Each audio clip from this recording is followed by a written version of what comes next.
When we talk about the spread of Islam across Southeast Asia, few stories are as peaceful and culturally rich as the one that unfolded in Malaysia. Unlike many regions where religion was introduced through conquest or force, Islam came to Malaysia in a way that was subtle, gradual, and deeply respectful of local traditions. It was a story of sales and spice routes, of royal courts and quiet devotion, of transformation, not imposition. Long before the first whispers of Islam reached Malaysian shores, the Malay Peninsula was a thriving hub influenced by Hinduism and Buddhism. Powerful Indianized kingdoms, like the Srivijaya Empire, which flourished from the 7th to the 13th century in what is now Sumatra, held sway over large parts of the region. Their culture, language, and trade routes shaped early Malaysian society, with temples and rituals rooted in Indian spiritual traditions.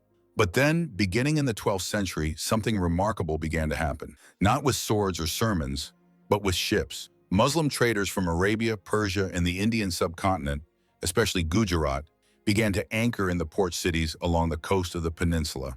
They didn't just bring goods like textiles, spices, and precious metals. They brought their faith. And they lived it. These were men known for their honesty, their wisdom, their discipline. They weren't just merchants. They were examples. And that left an impression. What's striking is how Islam in Malaysia didn't begin with a clash, but with curiosity. These traders weren't missionaries in the traditional sense. They didn't force the religion upon the people. They modeled it. And because of this, the message of Islam took root gently, spreading from port to port, from conversation to community. By the 14th century, Islamic influence was growing in strength, but the true turning point came around the year 1414. A Hindu prince named Parmeswara, who had founded the strategically important city of Malacca, converted to Islam. Upon his conversion, he took the name Sultan Iskandar Shah. That one act, a personal decision with profound political implications, changed the course of Malaysian history. With the Sultan embracing Islam, the Malacca Sultanate quickly became a beacon of Islamic governance. The religion was not only adopted at court, but enshrined into the fabric of state affairs. Islamic principles began to influence legal codes, education, diplomacy, and daily life. Mosques were built, madrasas established, and Sharia law began to take shape alongside traditional customs. Malacca grew into one of Southeast Asia's most important Islamic centers, and from there, Islam radiated outward, across Indonesia, into Brunei, and even parts of southern Thailand. Education played a crucial role in deepening the faith. Alongside the mosques and schools, Sufi mystics, spiritual seekers, and teachers traveled the land, helping to spread Islam in a way that was both personal and poetic.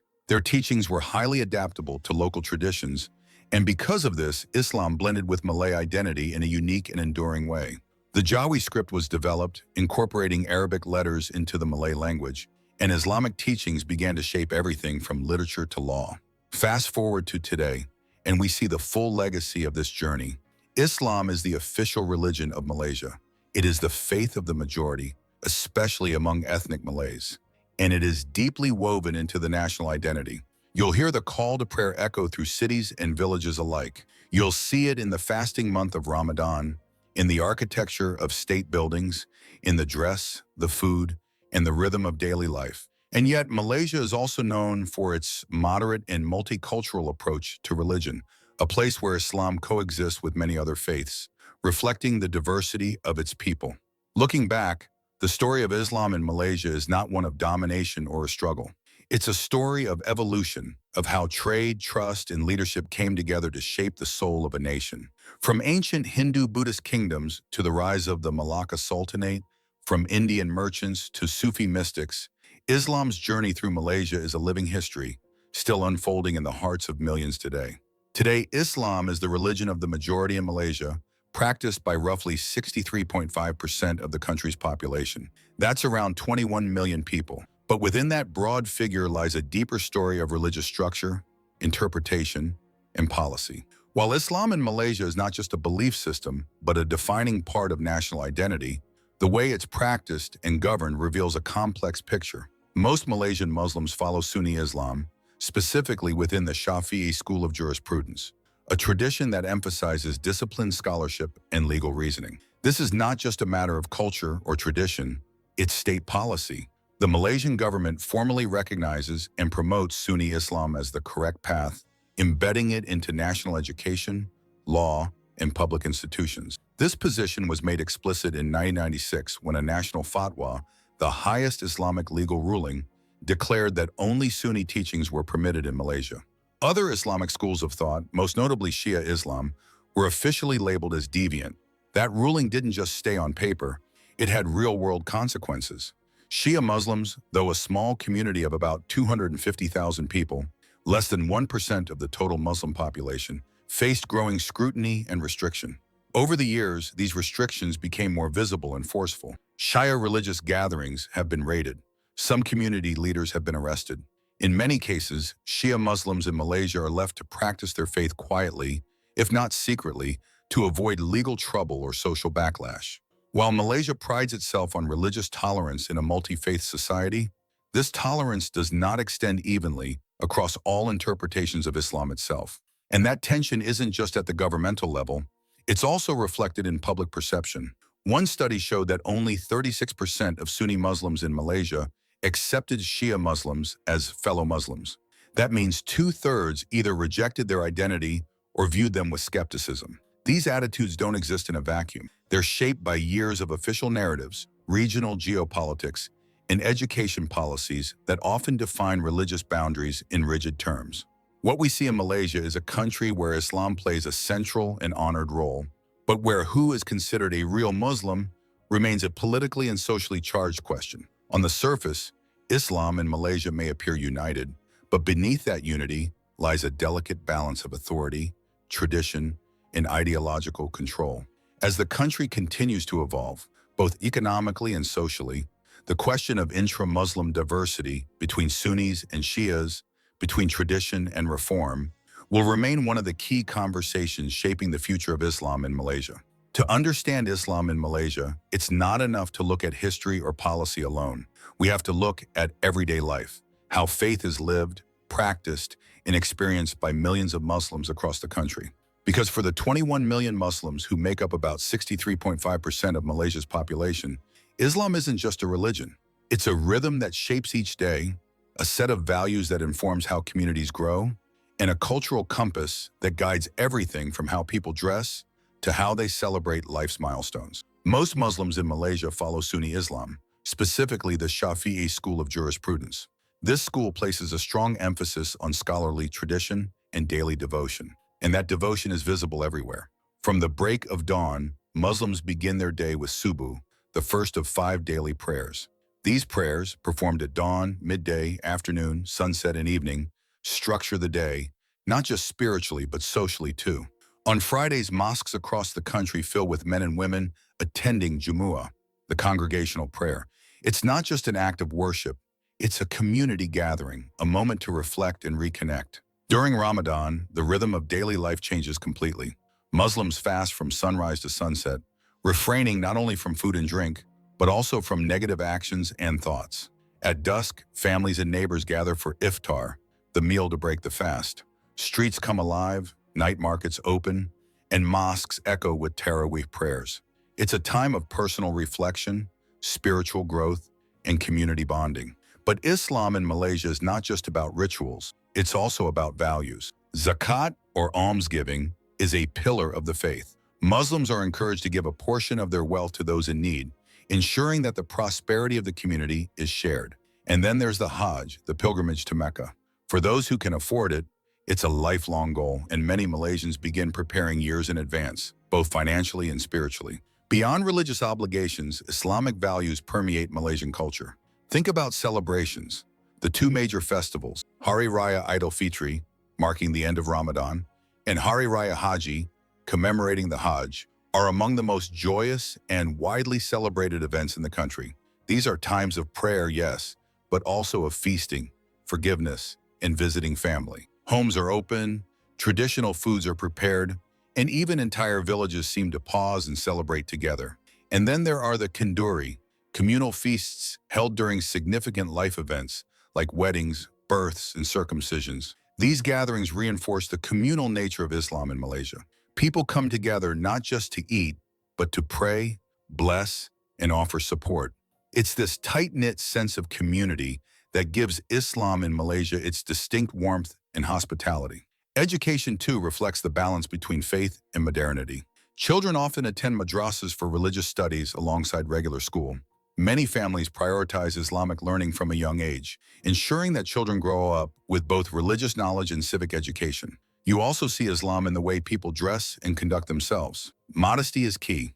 Men often wear the traditional baju Melayu, especially on Fridays and religious occasions, while women wear baju kurung or hijabs in accordance with Islamic teachings. Modesty isn't just about clothing, it's about demeanor, language, and ethics. Muslims also follow halal guidelines in what they eat and how they interact in business. It's about trust, cleanliness, and ethical responsibility. And where do Muslims live in Malaysia? Well, they're found throughout the country, but some regions have especially high concentrations. In Kelantan and Terengganu, for example, more than 95% of the population is Muslim. These states are known for their strong Islamic traditions and deeply rooted cultural practices. Kedah and Perlis in the north also have very high Muslim populations, around 80 to 90%. Urban centers like Selangor and Johor also have large Muslim populations, drawn by economic opportunity and modern infrastructure. Meanwhile, more religious diversity is found in places like Penang and Kuala Lumpur, where Muslims live alongside significant communities of Buddhists, Christians, and Hindus. Over in Sabah and Sarawak, on the island of Borneo, Muslims coexist with indigenous groups and Christian communities, reflecting Malaysia's pluralistic makeup. So what does all this mean? It means that the daily life of a Muslim in Malaysia is not just about individual acts of faith. It's a shared cultural experience, shaped by centuries of tradition, local values, and a strong sense of community. Whether it's the call to prayer echoing across the city skyline, or the quiet generosity of zakat given in secret, Islam in Malaysia is deeply woven into the nation's identity, not as an isolated religion, but as a living, breathing part of everyday life. Now, while Islam holds a central place in Malaysia's national identity, and the majority of the population practices it, the reality is that not all Muslims in Malaysia experience that identity equally. Behind the scenes of religious festivals and national policy lie some difficult truths, because for many Muslims in Malaysia, faith is also a space of tension, shaped by legal restrictions, cultural expectations, and political narratives. Let's start with something fundamental. In Malaysia, ethnic Malays are automatically classified as Muslims by law. This legal designation isn't just symbolic, it has real consequences. If a Malay individual wishes to convert to another religion, they don't go to a civil court. Their case falls under Sharia law, where conversion out of Islam is almost never approved. In practice, this means that those who no longer identify as Muslim often have to live in secret, caught between state law, societal judgment, and their personal beliefs. But it doesn't stop there. The Malaysian government officially recognizes only Sunni Islam, specifically the Shafi'i school. Other branches like Shia Islam and Ahmadiyya are not only excluded from state recognition, but actually labeled as deviant. And this label isn't just a theological opinion, it translates into concrete restrictions. Shia Muslims, for example, face bans on public worship, censorship of religious texts, and in some cases, raids and arrests. This narrow definition of correct Islam leaves minority Muslim communities vulnerable, isolated, and unable to fully practice their faith without fear of reprisal. There are also deeply rooted gender-specific challenges. One of the most controversial is female genital mutilation, or FGM. Despite growing international condemnation, the practice is still widespread among Malay Muslim women in Malaysia. A 2009 fatwa actually declared it obligatory, and today over 90% of Malay Muslim women are believed to have undergone some form of it. Then there's the issue of domestic violence, which continues to rise. Even more concerning is the fact that marital rape is not legally recognized, leaving many women without legal protection in their own homes. The COVID-19 pandemic only made things worse. As lockdowns isolated families, reports of abuse spiked, but the support systems for victims often fell short. At the cultural level, there's growing concern over what many describe as the Arabization of Malay identity. Increasingly, Malaysian Muslims are adopting practices and styles imported from the Middle East, whether that's in dress, religious rhetoric, or social behavior. And while many embrace these changes as expressions of deeper faith, others worry that traditional Malay customs are being pushed aside, replaced by a version of Islam that doesn't reflect the region's own heritage. This has sparked a national debate. What does it really mean to be a Muslim in Malaysia? Is it about geography and history, or about aligning with global Islamic trends? Add to that the rise of ethno-religious nationalism, and things become even more complicated. Political narratives often present Islam as inseparable from Malay identity. This can marginalize not just non-Muslims, but also non-Malay Muslims, like Indian and Chinese converts, or indigenous Muslim communities in Sabah and Sarawak. Policies shaped by this narrative sometimes exclude, rather than unite, resulting in discrimination and tension among different groups within the same religion. Legally, Malaysia operates under a dual system, civil courts and Sharia courts. And while this structure was meant to balance religious and secular governance, it's increasingly a source of conflict. In fact, in 2023, the federal court struck down several Sharia-based criminal laws in Kelantan, ruling that they exceeded the powers granted to state governments. Cases like this reveal the growing friction between religious authority and federal law, and the broader struggle to define where Islam fits within Malaysia's legal framework. Then there are the social flashpoints, moments when public sentiment erupts over perceived religious disrespect. In 2024, for example, a retail chain sold socks that had the word Allah printed on them. It sparked massive outrage, protests, and even petrol bomb attacks on several stores. Incidents like these show just how sensitive and combustible religious issues can be in Malaysia's public sphere. Even interfaith relations can become strained in this context. Because religion is so closely tied to national identity, efforts to promote harmony sometimes feel like walking a tightrope. What begins as a call for tolerance can quickly turn into a debate over loyalty, belonging, or morality. And we can't ignore one of the most vulnerable groups in all this, the Rohingya Muslim refugees. Malaysia hosts a large number of them, people fleeing genocide and persecution in Myanmar. But without formal refugee status, many Rohingya live in the shadows. They face exploitation, forced labor, and even forced marriages, especially among underage girls. Their undocumented status means they often have no access to education, healthcare, or justice. And while they share the same religion as the majority population, that common faith has not translated into equal treatment or protection. So yes, Islam in Malaysia is both deeply embedded and deeply complex. It shapes national laws and local customs, inspires public unity, but also fuels division. And for the Muslims living there, faith is not just a private matter. It's a legal, political, and cultural reality that touches nearly every aspect of their lives.